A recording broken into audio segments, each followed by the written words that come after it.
G'day folks, Toby from Billy Metals here, showing you today a very interesting site. This is an old stamper battery from the 1860s, late 50s, early 60s it was put in, from what we can gather.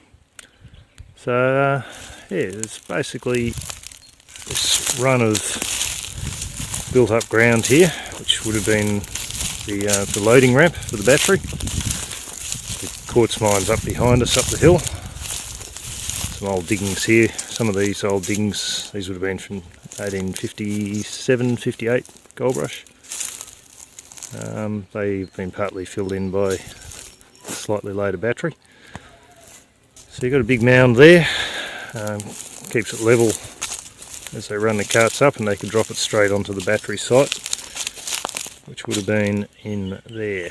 We'll have a slightly closer look at that shortly. Swing around here. Down in this hole you can see that length of copper sheet with the holes in. They were from the processing equipment. There's quite a bit of that stuff around here. A lot of lead in the ground here too, metal detect. So back onto the battery side here. There's a slumped in old hole. There would have been a floor here of some sort.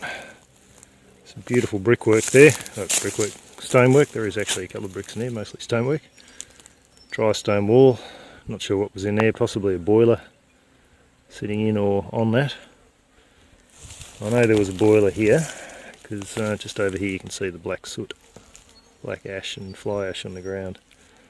So there's stonework here. It's all been turned over a bit and collapsed, unfortunately. Hard to say exactly what the site looked like. There's a fantastic stone bridge across what would have been a water race. There's the main water race is on the other side of the creek. There would have been a flume across, a timber flume, to run water across to this site. Swing around here, you can see the ground here is quite dark. If we have a look at some of the rabbit diggings here, there's all black ash and soot in there, so it's from the boiler. So we'll swing back around to this little bridge here.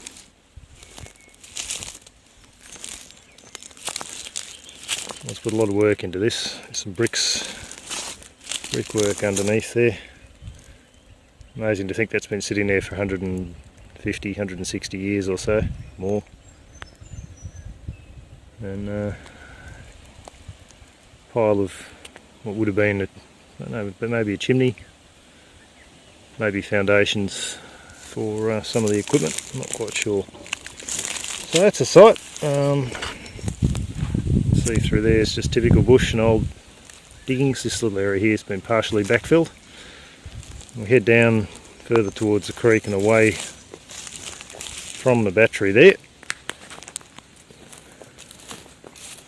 There's a pile of remnant sand. This area, the sand had been scraped away and removed and cyanided, not exactly sure when, but get this side of these trees. Hopefully this doesn't make you too dizzy. Looking at this, so this pile of sand here that's left is all battery sand, heaps of it here, pretty coarsely crushed.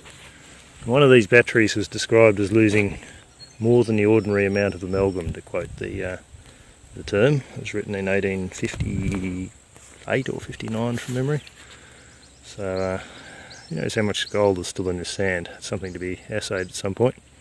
Still quite a few tonnes of it sitting here, even though most of it's been cleaned up and taken away. So there you go, fascinating site. I'll turn around and look back up towards the battery up there.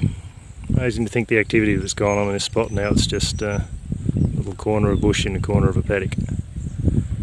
So yeah, hope you enjoyed a little look around a bit of important history just out of Berringa. And yeah, please subscribe if you haven't already to catch plenty more interesting stuff. Thanks folks, bye.